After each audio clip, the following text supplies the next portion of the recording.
Jangan ragu untuk mengatakan orang kafir Nasrani, orang Nasrani kafir, titik. Gitu. Allah yang mengatakan kafir dalam kitabnya. Kita tidak boleh ragu dengan kekafiran orang-orang kafir. Barang siapa ragu dengan kekafiran orang-orang kafir di antara kaum muslimin, maka itu bisa menyebabkan dia murtad, keluar dari Islam. Ini kesepakatan seluruh ulama. Man lam yukafiril musyrikin.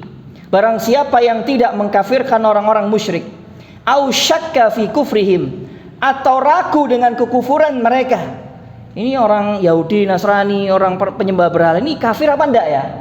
Apa mereka ini saudara saya seiman? Ragu dia. Wa au sahaha madhabahum, atau membenarkan agama mereka. Faqad kafara bil ijma'. Sungguh dia telah kafir berdasarkan kesepakatan seluruh ulama. Tidak ada yang mengingkari kecuali orang-orang yang mereka memiliki pemikiran yang rusak. Memiliki pemikiran yang rusak. Mana dalil yang menyatakan kita harus mengkafirkan orang-orang kafir? Kita harus mengkafirkan siapa saja yang telah dikafirkan oleh Allah dan Rasulnya. Mana dalilnya kira-kira? Innal ladzina kafaru min ahli kitab wal musyrikin. Ini kita kafirkan mereka. Allah yang mengkafirkan, bukan kita. Ya. Sesungguhnya orang-orang kafir. Siapa? Min ahli kitab. Siapa ahli kitab di sini? Yahudi dan Nasrani. Kita kafirkan orang Yahudi dan Nasrani. Kok malah diucapi selamat? Ini gak beres gitu ya. Apalagi ada fatwa-fatwa seperti itu disebarkan di tengah-tengah kaum muslimin. Insyaallah. Ya. Kita jangan terpengaruh dengan fatwa-fatwa yang sesat dan menyesatkan. Kita pegang teguh agama kita, meskipun dikatakan eksklusif ya Jarno. Ya, ini keyakinan saya. Ini keyakinan kaum muslimin tentang masalah prinsip tidak boleh seseorang terpengaruh atau goyah di dalam berpegang teguh dengan agamanya. Terus kemudian wal musyrikin, dan orang-orang musyrik, para penyembah berhala. Allah yang mengkafirkan mereka. Kita wajib mengkafirkan orang-orang yang dikafirkan oleh Allah dan Rasulnya. Dan kita meyakini bahwa mereka jika tidak bertobat dari kekufuran mereka dan mereka tidak mau masuk dalam agama Islam, tempatnya di neraka kekal untuk selama-lamanya. Wajib diyakini oleh kaum muslimin. Kalau begitu yang menghuni surga nanti hanya orang-orang Islam. Gimana jawabannya? Iya, yakin, nggak boleh ndak. Gitu loh ya. La yadkhulul jannata illa nafsul muslimah. Nafsul muslimah. Ini hadis sahih dikeluarkan oleh Imam Al-Bukhari. Tidak akan pernah masuk surga kecuali jiwa yang muslim. Jadi memang Islam tok sing mlebu swarga. Harus yakin. Ya, sebaik apapun akhlak orang kafir, mati di atas kekafiran, neraka tempatnya. Wajib diyakini. Seburuk apapun akhlaknya seorang muslim, tapi dia mati di atas Islam dan bertauhid, pasti dia masuk surga. Seandainya nanti mungkin mampir dulu di neraka, diazab oleh Allah dalam beberapa waktu yang Allah Ta'ala kehendaki, nanti ujungnya dia masuk surga. Ya. Dan ini harus menjadi itikad, keyakinan seorang muslim. Ya. Dan satu-satunya agama yang benar itu hanya Islam. Ya. Apalagi di zaman kita ini fenomena kemurtatan banyak ini ya. Fenomena murtad ini. Ya. Masya Allah. Dari kafir masuk Islam terus balik mana kafir. Itu bahkan sebagian di antara mereka yang mulai kecil Islam terus terpengaruh dengan orang-orang kafir jadi murtad. Insyaallah. Ya. Nauzubillah min dzalik. Orang yang mati di atas kekafiran pasti neraka tempatnya untuk selama-lamanya. Harus menjadi keyakinan seorang muslim sebaik apapun dia. Ya, sebaik apapun dia. Kalau seandainya seseorang ada yang tidak terima, ya silahkan dibantai ini Al-Qur'an. Ya, silahkan dibantah Rabb semesta alam, penguasa alam semesta ini yang menciptakan seluruh makhluknya. Terus kemudian di sini disebutkan di antara dalil yang menunjukkan haramnya mengucapkan selamat hari raya kepada orang-orang Nasrani ini. Surah Al-Maidah ayat 72. Laqad kafara alladzina qalu innallaha huwal masihu ibnu Maryam. Sungguh kafir orang-orang yang mereka mengatakan bahwa Isa bin Maryam itu adalah Allah. Allah adalah Isa bin Maryam. Apalagi sekarang untuk menyebut kafir kayak alergi sebagian manusia. Terus ditakuti gitu loh ya. Loh kenapa kok ditakutkan? Ini istilah syariah. Ini istilah syariat yang Allah Subhanahu wa taala istilahkan dalam kitabnya. Ketika Allah menyebutkan kafir, katakan kafir. Jangan dikatakan non muslim. Ya. Nanti akan ada merubah syariat, istilah syariat dalam agama ini. Tidak boleh. Ya. Katakan kafir. Qul ya ayyuhal kafirun. Ada qul ya ayyuhan non muslim? Kan tidak ada. Iya. Itu hanya orang-orang yang rusak ingin merubah syariat, istilah syariat yang Allah Subhanahu wa taala tetapkan. Kafir katakan kafir, musyrik katakan musyrik. Ya. Jangan dirubah-rubah istilah syariat ini. Begitu juga sunnah katakan sunnah. Bid'ah katakan bid'ah, sesat katakan sesat. Ya. Kita berbicara agama sesuai dengan ketentuan Allah dan Rasulnya. Tidak boleh kita membuat-buat aturan-aturan sendiri, istilah-istilah sendiri yang tidak pernah Allah Subhanahu wa taala menetapkan istilah itu. Ya. Termasuk di sini kafir. Sementara orang-orang Nasrani mereka merayakan hari raya besar mereka dalam rangka untuk apa? Untuk kelahiran Tuhan mereka, untuk mengagungkan Tuhan-Tuhan mereka selain Allah. Di antara salah satunya mereka menuhankan Isa bin Maryam. Itu kan keyakinan mereka. Mereka memperingati hari raya besar mereka untuk meyakini atau untuk mengagungkan Tuhan mereka selain Allah, untuk merayakan kelahiran Tuhan mereka selain Allah menurut keyakinan mereka yang batil. Kan ini jelas menyalahi atau bertentangan dengan konsep dasar Islam, keyakinan prinsip dasar Islam. Menyalahi, sangat menyalahi, bertolak belakang dengan Islam. Lah ketika seorang muslim mengucapkan selamat, itu berarti mengucapkan selamat apa? Selamat atas kelahiran Tuhan. Masya Allah. Terus bagaimana dia mengucapkan la ilaha illallah? Bagaimana dia? Sementara kalimat la ilaha illallah ini ada anafyu yang pertama yang saya sebutkan, mengingkari segala yang diibadahi selain Allah. Tidak ada Tuhan yang patut untuk diibadahi dengan benar kecuali hanya Allah. Kalau dia mengucapkan selamat kepada hari raya orang-orang Nasrani, itu sama saja membenarkan konsep ketuhanan mereka. Terus ya apa hukumnya? Ya. Hukumnya gimana? Ya bisa jawablah kita masing-masing. Kufur, keluar dari Islam. Dan pernah saya sampaikan di sini, kufur, ya, seseorang yang bisa menyebabkan dia keluar dari Islam itu bisa disebabkan hanya ucapan, bisa disebabkan dengan keyakinan, bisa disebabkan dengan perbuatan. Kufur tidak hanya disebabkan hanya keyakinan saja, tidak. Seperti keyakinan orang-orang Murji'ah. Kufur juga bisa disebabkan lisan. Bukankah orang-orang Nasrani yang mengatakan Allah itu ya Isa atau Isa itu ya Allah, itu disebabkan mereka mengucapkan laqad kafaral ladzina qalu, sungguh kafir orang-orang yang mereka mengatakan. Di dalam ayat yang lainnya wa qalu takhadzar rahmanu walada laqad ji'ta syai'an idda. Mereka orang-orang kafir Nasrani mengatakan Allah Ar-Rahman itu telah memiliki anak. Sungguh kalian telah datang dengan perkara yang amat sangat mungkar. Amat sangat mungkar apa yang diucapkan oleh orang-orang Nasrani. Wa qala al-Masih ya Bani Israel, padahal Nabi Isa sendiri mengatakan kepada kaumnya Bani Israel, "U'budullaha rabbi wa rabbakum." Sembahlah oleh kalian Allah saja, Tuhanku dan Tuhan kalian. Tuhanku dan Tuhan kalian. Nabi Isa alaihissalam dan nabi-nabi yang lain selain nabi kita yang mulia alaihi salatu wassalam itu diutus oleh Allah hanya untuk kaumnya tertentu. Seperti di sini contohnya Nabi Isa diutus untuk hanya Bani Israel.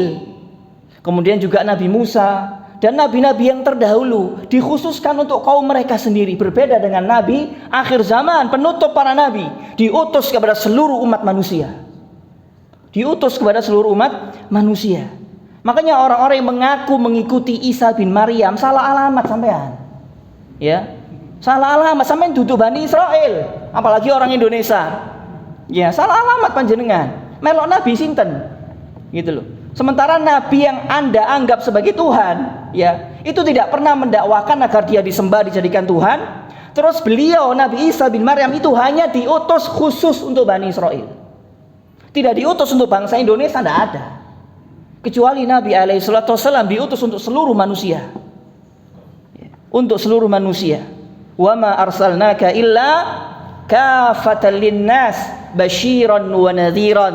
Qul ya ayyuhan nas inni rasulullah ilaikum jami'an. Itu dalam surah Al-A'raf dan juga dalam surah Saba. Barang siapa yang mendengar Nabi SAW diutus, baik itu Yahudi, Nasrani atau siapa saja yang tidak beriman dengan risalah yang beliau bawa, melainkan pasti dia termasuk penghuni neraka. Ya, termasuk penghuni neraka. Itu. Terus kemudian juga dalam ayat yang lainnya, laqad kafara alladziina qalu innallaha tsalitsu tsalasa. Ini keyakinan sebagian orang Nasrani. Sungguh kafir orang-orang yang mereka mengatakan sesungguhnya Allah itu salah satu dari yang tiga. Apa kira-kira salah satu dari yang tiga ini, Pak? Tuhan Bapa, Tuhan apa lagi? Tuhan Anak, terus Tuhan Roh Kudus. Di sini Allah mengatakan apa? Kafir. Ya, kafir. Kalau ada orang Islam mengucapkan selamat dari selamat atas tiga Tuhan Anda, terus di mana kalimat la ilaha illallah? Sementara kita diperintahkan untuk famay yakfur bitaghut wa yu'min billah faqad istamsaka bil urwatil wusqa. Terus kemudian juga saya sebutkan di sini ijma para ulama yang telah dinukil oleh Al-Imam Ibnu Qayyim dalam kitabnya Ahkam Ahli Zimmah. Di sini beliau mengatakan ammat tahni'atu bi sya'airil kufri al-mukhtassa bihi fa haramun bil ittifaq. Adapun mengucapkan selamat kepada syiar-syiar kekufuran, maka hukumnya adalah haram dengan kesepakatan ulama. Loh, ini sudah dinukil ratusan tahun yang lalu, Pak. Sudah sepakat para ulama, tidak ada yang mengingkari. Loh, kok ada orang tas iso sisi terus memfatwakan boleh? Kira-kira kita milih yang mana? Ya milih para imam yang terdahulu, sudah ratusan tahun difatwakan ini.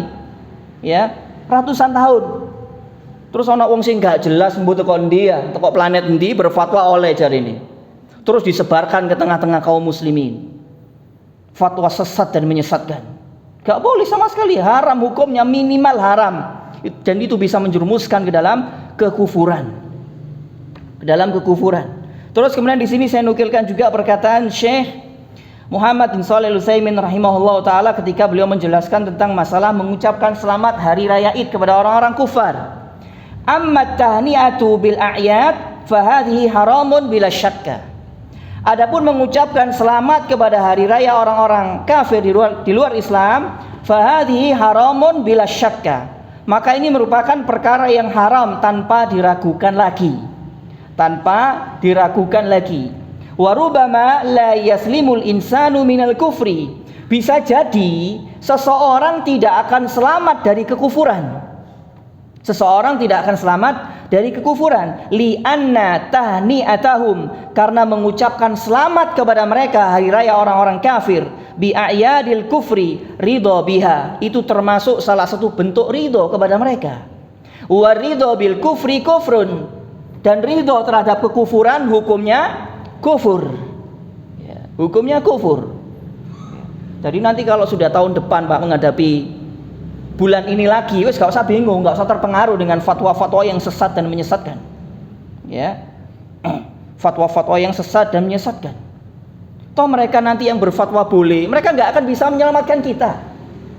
Dan mereka akan berlepas diri ketika seandainya mereka menyesatkan kita karena kita mengikuti fatwa mereka yang sesat. Ya, berlepas diri.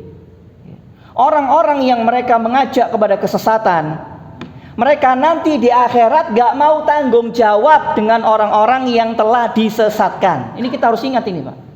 Kita harus bisa berpegang teguh dengan kokoh, dengan kuat agama kita ini sampai kita berjumpa dengan Allah. tidak terpengaruh dengan keyakinan-keyakinan yang batil, prinsip-prinsip yang batil yang menyalahi prinsip-prinsip dasar Islam. Ya. Nanti mereka akan bertanggung jawab. Orang-orang yang menyesatkan dari orang-orang yang disesatkan. Itu dalam banyak ayat dalam Al-Quran. Ya. Dalam banyak ayat dalam Al-Quran. Di antaranya dalam surah Al-Baqarah ayat 165 dan seterusnya. Il tabarra alladzina tubi'u. Ingatlah ketika berlepas diri orang-orang yang diikuti, maksudnya orang-orang yang menyesatkan. Ya memang salah satunya fatwa-fatwa yang sesat dan menyesatkan. Mereka berlepas diri dari siapa? Minal ladzina taba'u, dari orang-orang yang mengikuti, dari orang-orang yang disesatkan. Gak tanggung jawab enggak, Pak? Ya. Gak tanggung jawab. Wa ra'aul azab, mereka nanti sama-sama melihat azab. Sama-sama melihat azab. Terus kemudian wa taqatta'at bihimul asbab. Lalu terputuslah hubungan di antara sesama mereka nanti ketika di hari pembalasan.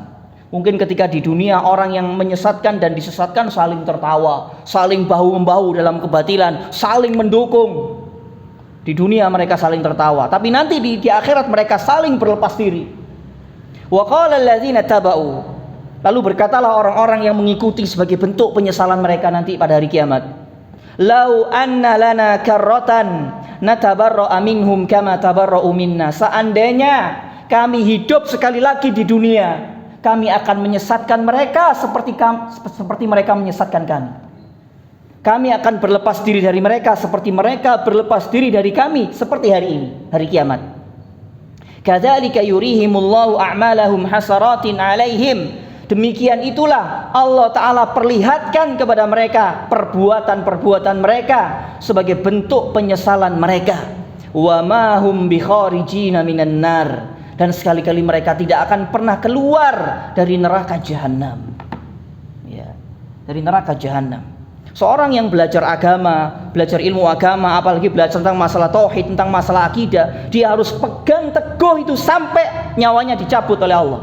Tidak terpengaruh dengan siapapun yang menyalahi prinsip-prinsip dasar Islam. Tidak terpengaruh, mati dewe-dewe kok. Iya, mati dewe-dewe.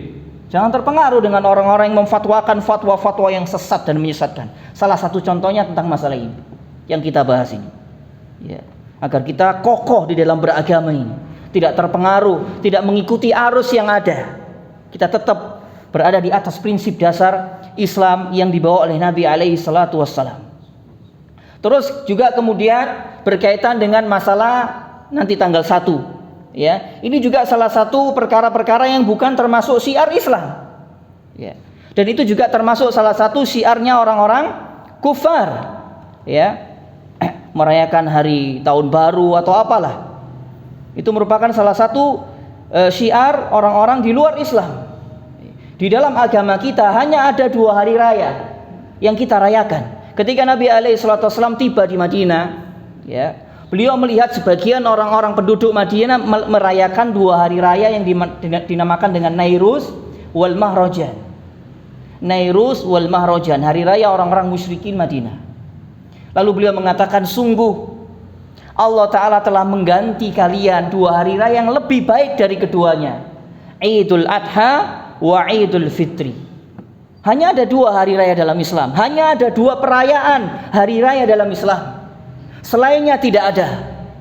Ya. Selainnya tidak ada. Dan Allah Subhanahu wa Ta'ala dan Rasulnya dan syariat Islam ini banyak melarang dalam Al-Quran maupun dalam sabda-sabda Nabi SAW. Larangan bagi kaum mukminin menyerupai apa saja yang menjadi tradisi mereka, orang-orang di luar Islam. Apa saja yang menjadi tradisi mereka, orang-orang di luar Islam. Di antaranya firman Allah Subhanahu wa Ta'ala dalam surah Ali Imran ayat yang ke-105, "Wala takunu kalladzina tafarraqu wa ikhtalafu min ba'di ma ja'ahumul bayyinat." Janganlah kamu seperti orang-orang yang mereka berpecah belah dan mereka berselisih setelah keterangan kebenaran datang kepada mereka. Wa ulaika lahum azabun azim. Di dalam ayat yang lain dalam surah Ar-Rum, wala takunu minal musyrikin, Dan janganlah kamu seperti orang-orang musyrikin, minalladzina farraqu dinahum wa kanu syi'a, yaitu orang-orang yang mereka berpecah belah dalam agama mereka menjadi beberapa golongan. Kullu hizbin bima ladaihim farihun, tiap-tiap golongan merasa bangga dengan apa yang ada pada golongan mereka. Kemudian juga dalam hadis yang lain, Nabi SAW mengatakan khaliful musyrikin, berbedalah kalian dengan orang-orang musyrikin. A'fus syawarib wa ahful liha, potonglah kumis-kumis kalian dan panjangkanlah jenggot-jenggot kalian. Ojo dibalik ya, jangan dibalik. Seorang laki-laki harus dipanjangkan jenggotnya, jangan terbalik, kumisnya yang panjang jenggotnya tidak ada. Ini seperti orang musyrikin Yahudi Nasrani. Ketika ada seorang Kisra, utusan dari Kisra ini mana? Persia, diutus untuk menemui Nabi alaihi salatu wassalam. Hadis ini sahih. Ketika itu utusan dari Kisra ini panjang sekali kumisnya dan tidak ada jenggotnya. Nabi SAW mengatakan, apa ini? Apa ini? Kamu kok panjang kumisnya, kok tidak ada jenggotnya? Seorang laki-laki. Dia mengatakan, qala hadza amara rabbi fi baladina. Ini merupakan perintah Tuhan kami, raja kami yang ada di Kisra untuk melakukan seperti ini. Qala, lalu kata Nabi SAW, adapun kami kaum muslimin diperintahkan oleh Rabb kami Allah Subhanahu wa taala untuk memanjangkan jenggot dan memangkas kumisnya. Khaliful musyrikin wal majus, berbedalah kalian dengan orang-orang musyrikin dan orang-orang majusi. Jadi laki-laki itu yang panjang jenggotnya, tambah ganteng Pak ya. Ya, jangan terbalik kayak Pak Raden kok gitu ya. Tambah ganteng kok jenggotnya dawa. Ya. Tambah ganteng. Jangan dipotong semua, tidak benar. Hukumnya haram bagi laki-laki memotong jenggotnya, gak boleh sama sekali. Terus kemudian juga dalam hadis yang lain, man tasyabbaha biqaumin fahuwa minhum, barang siapa menyerupai suatu kaum maka dia termasuk golongan mereka. Dalam redaksi yang lain dari Abdullah bin Amr bin Al-As, man tasyabbaha biqaumin husyira ma'ahum yaumal qiyamah hatta yamuta husyira ma'ahum yaumal qiyamah. Barang siapa menyerupai suatu kaum sampai dia mati, tetap menyerupai kaum, apa yang menjadi kekhususan kaum tersebut, sampai dia mati, dia akan dibangkitkan bersama mereka nanti pada hari kiamat. Ya. Tentunya kita sebagai kaum muslimin, cukuplah kita ini menyerupai Nabi kita saja. Ya, menyerupai apa yang menjadi tradisi Nabi kita dan para sahabatnya. Segala hal yang menjadi tradisi mereka kita ikuti. Ya, kita ikuti. Jangan mengikuti apa yang menjadi tradisi orang-orang yang dimurkai dan orang-orang yang sesat dari kalangan Yahudi, Nasrani dan orang-orang musyrikin.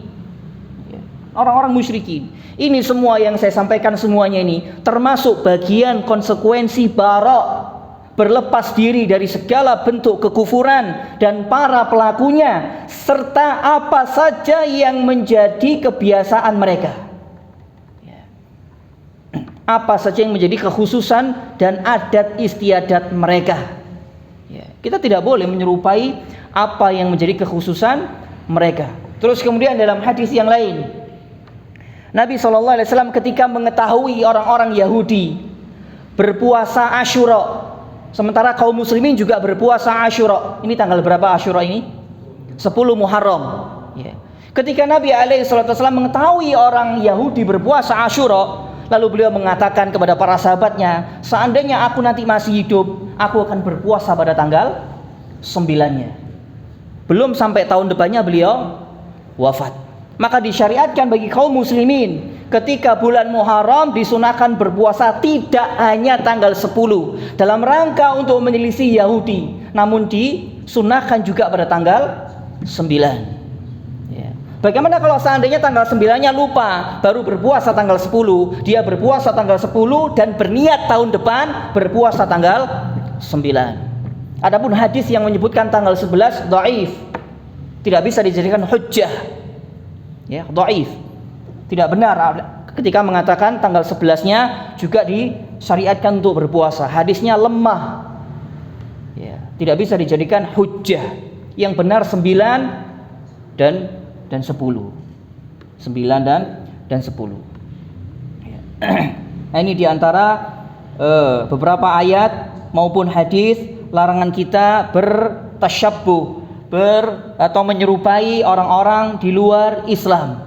Dan memang menjadi sunnatullah bahwa sebagian umat ini sedikit demi sedikit akan mengikuti apa saja yang menjadi tingkah laku orang-orang di luar Islam. Sedikit demi sedikit sebagian dari umat ini, bukan semuanya. Sebagaimana sabda Nabi alaihi salatu wasallam, la tattabi'unna sanana man kana qablakum shibran bi shibrin wa dhira'an bi dhira'in hatta dakhalu juhra dabbin. Sungguh benar-benar kalian akan mengikuti sunnah. Sunnah di sini adalah jalan hidup, tingkah laku orang-orang sebelum kalian, sejengkal demi sejengkal. Yang dimaksud orang-orang sebelum kalian di sini, ya, meskipun saat itu Nabi alaihissalam berbicara di hadapan para sahabat, yang dimaksudkan adalah orang-orang setelah generasi mereka. Karena para sahabat adalah sebaik-baiknya umat, manusia-manusia yang paling mengikuti dan mencontoh Nabi alaihissalam. Tidak mungkin mereka mengikuti orang-orang yang dimaksud dalam hadis ini. Yang dibicarakan oleh Nabi alaihissalam adalah generasi manusia setelah para sahabat sampai nanti hari kiamat. Itu pun tidak seluruhnya, tapi sebagian di antara kaum muslimin akan mengikuti orang-orang sebelum kalian sejengkal demi sejengkal, sehasta demi sehasta. Seandainya mereka masuk ke lubang biawak, ini merupakan kinayah, kiasan. Seandainya mereka melakukan perkara apa saja, perkara-perkara yang mendatangkan kehancuran dunia dan akhirat seperti umat-umat terdahulu, seandainya mereka melakukan perkara-perkara kesyirikan, perkara-perkara kekufuran, perkara-perkara hal yang mendatangkan kehancuran bagi mereka dunia dan akhirat mereka, la dakhaltumuhu, niscaya sebagian di antara kalian akan ikut tingkah laku orang-orang sebelum kalian. Qalu, lalu para sahabat bertanya, al yahudu wan nasara ya Rasulullah, apakah yang kau maksudkan orang-orang sebelum kita, yang sebagian kita akan mengikuti mereka itu Yahudi dan Nasrani? Qala faman, siapa lagi kalau bukan mereka? Jadi mulai perkara-perkara besar sampai perkara yang terkecil itu akan diikuti oleh sebagian umat ini.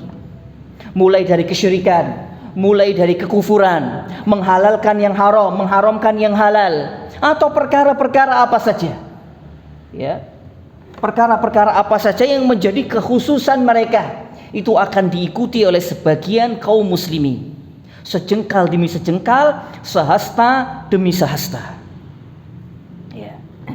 Dan ini merupakan salah satu tanda di antara tanda-tanda kenabian Nabi Muhammad SAW, bahwa apa yang beliau kabarkan benar terjadi.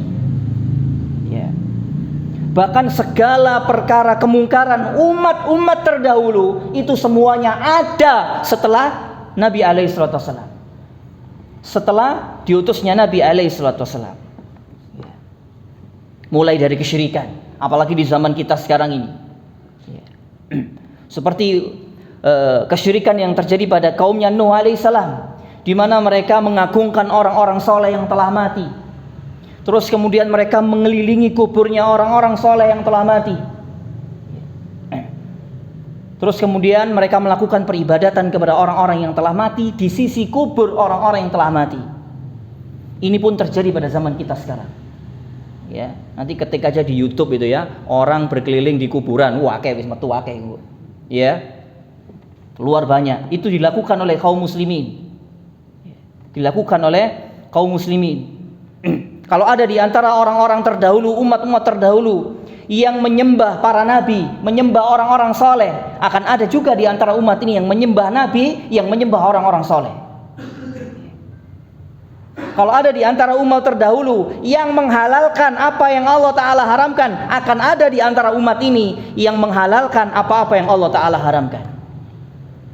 Jadi segala hal yang menjadi kekhususan mereka, dan itu merupakan perkara-perkara yang bisa mendatangkan kemurkaan Allah, akan diikuti oleh sebagian umat ini. Akan diikuti oleh sebagian umat ini. Di sini pentingnya kita berpegang teguh dengan agama yang hak ini. Jangan sampai kita lepaskan sampai kita berjumpa dengan Allah Subhanahu wa taala. Sampai kita berjumpa dengan Allah Subhanahu wa taala. Jangan sekali-kali kita mengikuti apa yang menjadi tradisi orang-orang kufar, orang-orang kafirin musyrikin, orang-orang di luar Islam. Ya, di sini pentingnya kita terus senantiasa mempelajari agama kita, ilmu akidah terutama tentang masalah tauhid. Bahkan saya nasihatkan kepada sebagian kawan-kawan kita, jangan pernah kita dalam satu hari tidak membaca buku-buku masalah akidah, buku-buku masalah tauhid. Tidak ada hari kecuali membaca buku-buku tauhid dan buku-buku akidah. Ini untuk membentengi diri dari berbagai macam kesesatan yang ada pada zaman kita sekarang ini. Ya, apalagi pada zaman kita sekarang ini pertentangan antara yang hak dan yang batil sangat luar biasa. Sangat luar biasa. Wallahu taala a'lam bishawab. Mungkin itu yang bisa saya sampaikan. Mungkin ada yang didiskusikan, mumpung masih ada waktu, silakan. Kalau tidak saya tutup.